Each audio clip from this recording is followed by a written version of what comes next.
कि जो लड़के हैं उनको 2 साल की कैद हो जाएगी और उसके बाद जो लड़की है उसकी तलाक भी नहीं हुई। अब लड़की की तलाक भी नहीं हुई, वो लड़की घर पर बैठी रहेगी 2 साल तक और वो 2 साल तक वो बच्चा जो है उसका हस्बैंड जो है वो जेल में रहेगा। तो जो जेल में रहेगा तब उस बच्ची का खर्चा कौन करेगा? जो लड़की घर पर बैठी हुई है उसका खर्चा कौन करेगा? हिजाब से कोई ऐसा वो नहीं है कि आप मॉडर्न ज़माने से पीछे चली जाएंगी। हमें अपने मज़हब को कायम रखते हुए अपनी तालीम हम हासिल कर सकते हैं और उसमें हम मॉडर्न में हैं या नहीं है उससे कोई फ़र्क नहीं पड़ता, क्योंकि हिजाब करके भी बहुत बड़ी बड़ी पोस्ट के ऊपर लड़कियां बैठी हैं।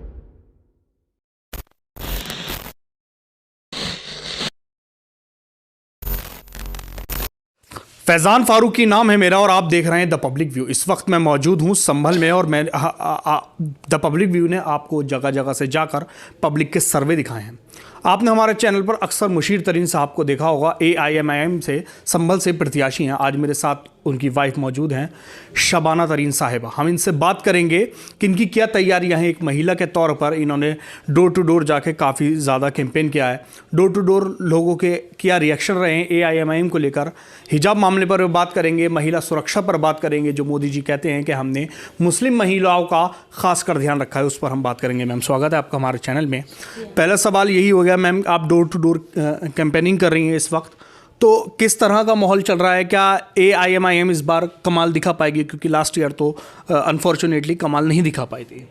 देखिए, लास्ट ईयर भी हम सेकंड नंबर पर रहे थे, 60,000 वोट हमें मिले थे और इस बार जैसा मैं डोर टू डोर जा रही हूँ तो मुझे तो रिस्पांस बहुत ही अच्छा लग रहा है। मुझे तो लग रहा है कि सारी पब्लिक हमारे ही फेवर में और इंशाल्लाह ताला इस बार हमें फर्स्ट नंबर पर लेकर आएगी। अच्छा, इंशाल्लाह यही उम्मीद है पब्लिक से। तो लेकिन मैम बात वही आती है ना, एक अनडिफीटेड विधायक हैं समाजवादी पार्टी के इकबाल महमूद साहब।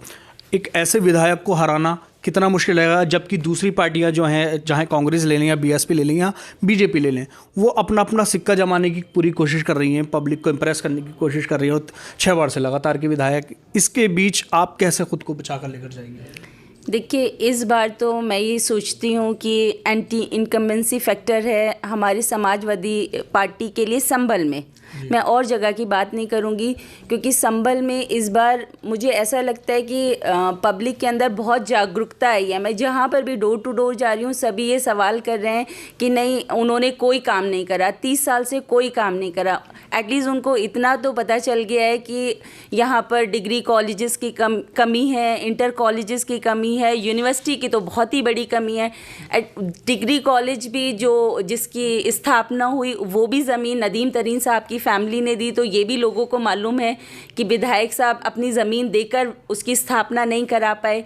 तो मुझे लगता है कि संभल के बहुत सारे मुद्दे ऐसे हैं जिसके लिए जनता बोल रही है, जो पहले नहीं बोलती थी वो आज बोल रही है। सब बस अड्डे की बात कर रहे हैं, सब रेलवे लाइन की बात कर रहे हैं, रोज़गार की बात कर रहे हैं, अनएम्प्लॉयमेंट बहुत ही ज़्यादा है, एजुकेशन बहुत ही पीछे है। अगर आज हम उठाकर देखें तो हमारे आसपास के जो जगहें हैं, जो चंदौसी देख लीजिए आप, अमरोहा देख लीजिए आप, ये देखिए कि वहाँ का लिटरेसी रेट कितना हायर है। अगर हम अपने से कंपेयर करें तो हम उसमें बहुत पीछे रह गए।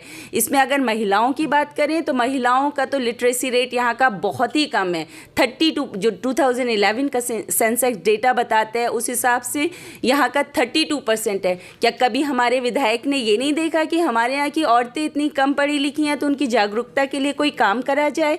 भाई ये तो जब हमारा एक डेटा आ जाता है, मैं तो स्कूल देखती हूँ एक, तो मैं तो उसमें ये देखती हूँ कि मेरे बच्चों का रिजल्ट अगर अच्छा नहीं है तो मुझे क्या करना चाहिए। तो क्या कभी विधायक के दिल में ये नहीं आया कि हमारी महिलाओं का तो बहुत ही कम है, ओवरऑल भी हमारा सबसे कम है। अगर हम ओवरऑल भी देखें तो सबसे कम है। तो हमारी जब बच्चियां जो थीं पोस्ट ग्रेजुएशन करने के लिए चंदौसी जाया करती थी, अब अल्लाह ताला का शुक्र है कि एक राजकीय डिग्री कॉलेज है जिसमें यहाँ पर ग्रेजुएशन, लेकिन बहुत सारे डिपार्टमेंट अभी भी इसमें नहीं आए हैं। तो हमें जब यहाँ पर हम टीचर्स को ढूंढते हैं तो हमें टीचर्स की बहुत कमी है। मतलब इतनी कमी है कि अगर आपको यहाँ पर टीचर्स चाहिए तो वो हमें ढूंढने में बहुत परेशानी होती है।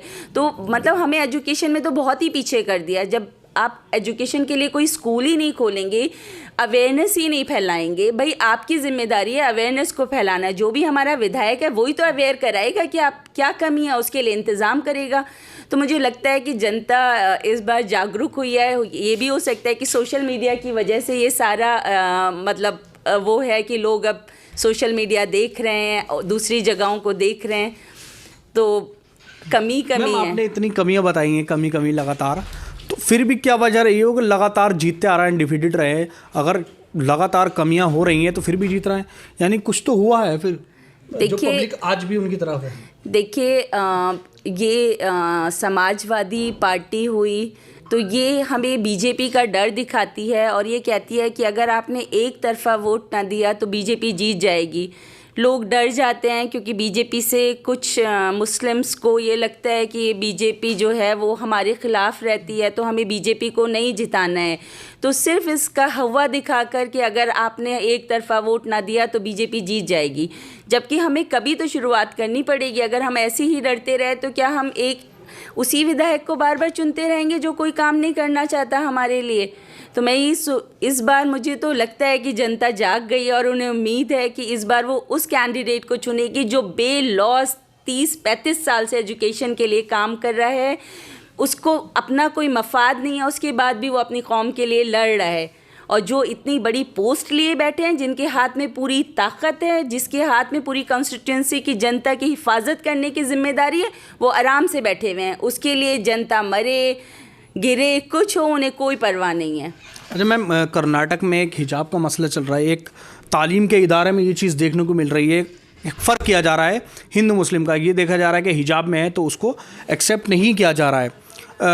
एज अ मुस्लिम आप इसको किस तरह से देखती हैं, कि हिजाब को किस तरह से देखती हैं? क्योंकि उनकी जो दलील है वो ये है कि हिजाब जैसी चीज़ जो है वो हमें मॉडर्न करने में पीछे ले जाती है, कहीं कहीं मॉडर्न ज़माने से पीछे ले जाती है। तो क्या आप मानती हैं इस चीज़ को कि हिजाब जो है एक मॉडर्न ज़माने से पीछे ले जाने वाली चीज़ है? नहीं, हिजाब से कोई ऐसा वो नहीं है कि आप मॉडर्न ज़माने से पीछे चली जाएंगी। हमें अपने मज़हब को कायम रखते हुए अपनी तालीम हम हासिल कर सकते हैं, और उसमें हम मॉडर्न में हैं या नहीं है उससे कोई फ़र्क नहीं पड़ता, क्योंकि हिजाब करके भी बहुत बड़ी बड़ी पोस्ट के ऊपर लड़कियां बैठी हैं, डॉक्टर्स बन रही हैं, इंजीनियर बन रही हैं। तो हिजाब से हम क्या पहने हुए हैं उससे तालीम का कोई फ़र्क नहीं पड़ता, और हमें संविधान हमारा ये हक़ देता है कि हम अपनी आइडेंटिटी के साथ तालीम को हासिल कर सकते हैं, यानी कि हम पढ़ाई भी कर सकते हैं और उसी सेम टाइम पर हम अपने मज़हब की प्रैक्टिस भी कर सकते हैं। तो मैं इसको इससे नहीं जोड़ सकती कि मैं मॉडर्न, अगर मैं हिजाब नहीं करूँगी तो मैं मॉडर्न नहीं हूँ।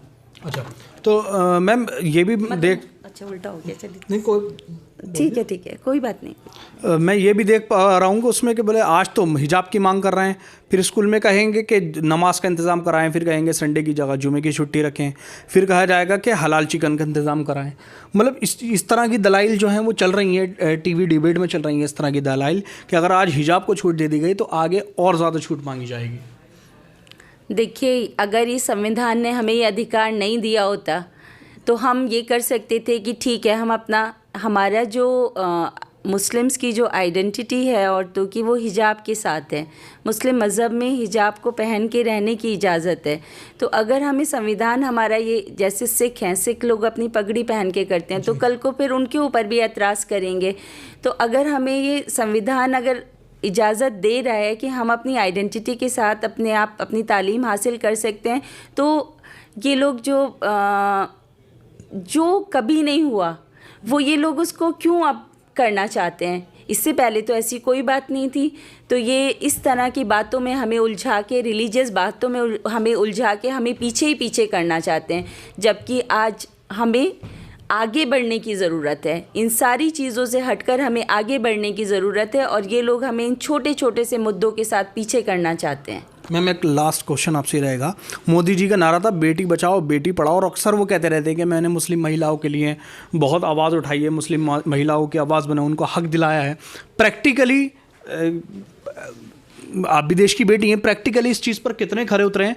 क्या उनके ये वादे सही हैं, कि दावे सही हैं कि मैंने मुस्लिम महिलाओं के लिए हमेशा आवाज़ उठाई है, हमेशा हक दिलाया देखिए, है? मुस्लिम महिलाओं का जो ट्रिपल तलाक का मुद्दा है, जिसमें जब हमारी सुप्रीम कोर्ट ने ये कह दिया कि 3 बार एक साथ तलाक देने से तलाक नहीं होती, तो फिर उन्होंने इसके ऊपर क़ानून क्यों लेकर आए? एक तो उन्होंने ये कर दिया कि जो लड़के हैं उनको 2 साल की क़ैद हो जाएगी, और उसके बाद जो लड़की है उसकी तलाक भी नहीं हुई।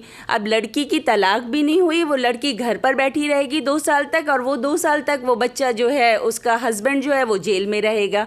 तो जो जेल में रहेगा तब उस बच्ची का ख़र्चा कौन करेगा? जो लड़की घर पर बैठी हुई है उसका ख़र्चा कौन करेगा? तो जब आप कोई क़ानून बना रहे हैं तो वो क़ानून ऐसा तो होना चाहिए कि वो हमारी बच्चियों के हक़ में हो। तो जब वो इस तरह का क़ानून हमारी लड़कियों के लिए लेकर आए हैं तो हम उसको कैसे अच्छा कह सकते हैं? तो हमारे साथ थी शबाना तरीन मैम। इन्होंने अपने शीरी बयानी वाले अंदाज में सारे सवालों के बहुत नरमी से जवाब दिए और सटीक जवाब दिए। लेकिन आने वाले वक्त में पता चलेगा जो इन्होंने दावा किया है जीत का, वो पूरा होता है या नहीं होता है, पब्लिक इनकी तरफ जाती है या नहीं जाती है, ये आने वाले वक्त 10 मार्च को पता चलेगा। हमारी वीडियो आपको कैसी लगी कमेंट सेक्शन में ज़रूर बताइए। द पब्लिक व्यू देखते रहिए। जय हिंद, जय भारत।